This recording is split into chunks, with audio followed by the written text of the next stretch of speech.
The Atlanta Dream are heartless.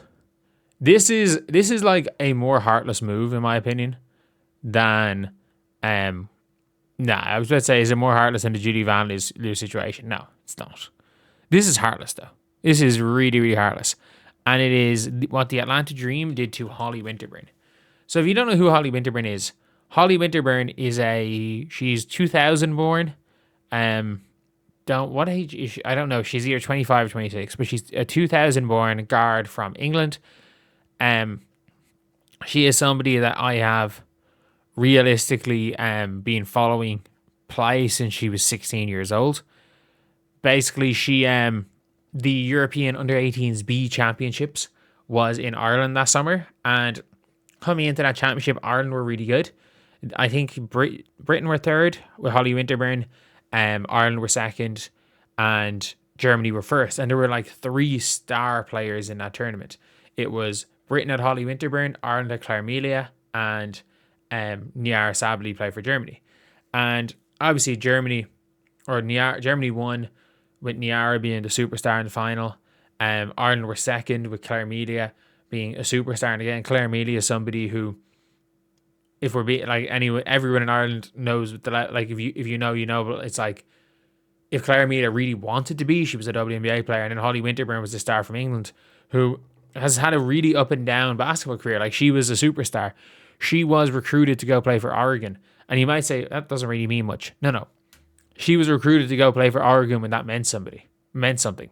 When you walk in to Oregon and you're expected to win a national championship, when Sedona Prince is there, when Niara is there, when Satu's there, when Sabrina Ionescu's there.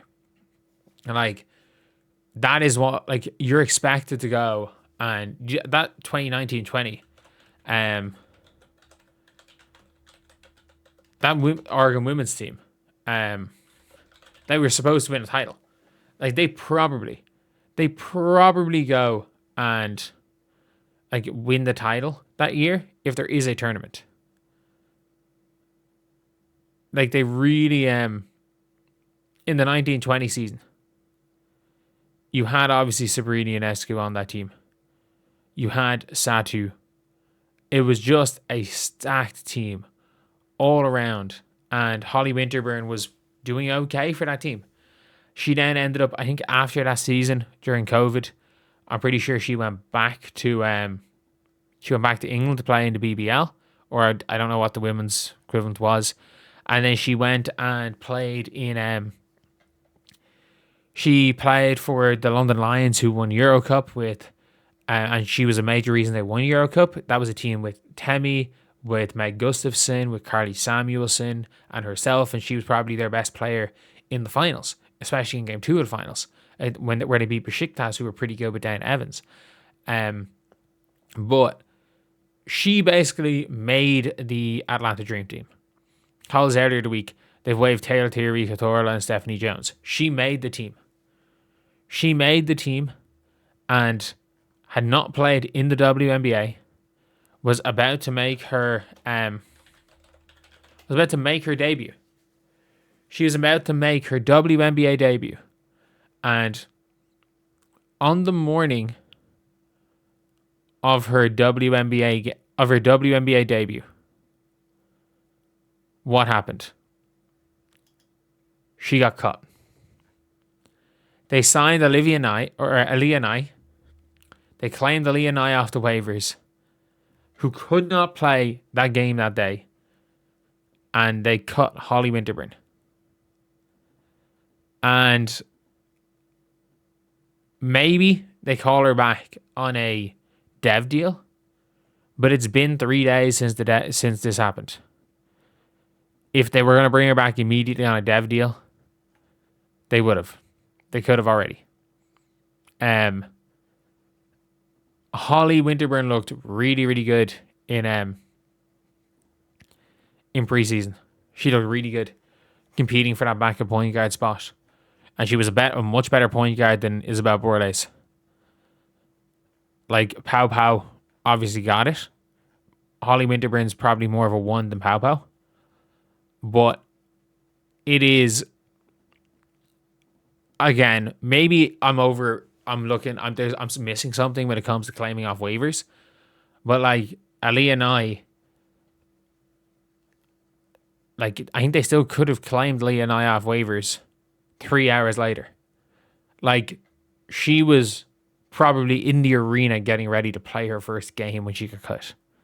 Or she very well could have been. And I don't know when Holly or who will sign Holly Winterburn. I don't know what's going to happen. I do think Holly Winterburn showed enough in preseason.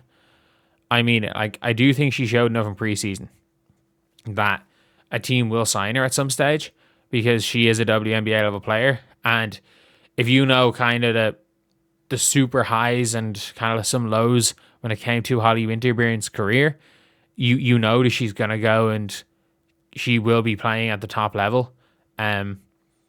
Like it just again, like I'm gonna be honest, I didn't follow her play from basically from when she set foot in Oregon and when she left and basically until the that Euro Cup run. I didn't follow really much of Holly Winterburn's career. I followed her career from 2017 to 2019, especially because she then went and played after playing under 18s. I think GB in Ireland played in the third and fourth place playoff in the under 20s Euros that year. With Holly Winterburn cooking for GB. And obviously hearing she was going to go to Oregon and being like, wait, she's going to Oregon and Claire Amelia, who's at the time was at least an equivalent player, is going to St. Joe's. This doesn't make sense. But yeah, it is a really interesting one here. And look, at the end of the day, sports don't really care about feelings. It's not quite the Van Loo situation, but look, I do think she's going to get her chance. I think she's going to get a chance at some stage. There's enough roster spots, and I mean it. Like, it's not like she's an aging player. She's got 4 years on a she's got 4 years on a cost-controlled minimum contract. So getting an effective player for a 4-year cost-control contract, someone will pull the trigger. So I expect her to be in the league. See you guys.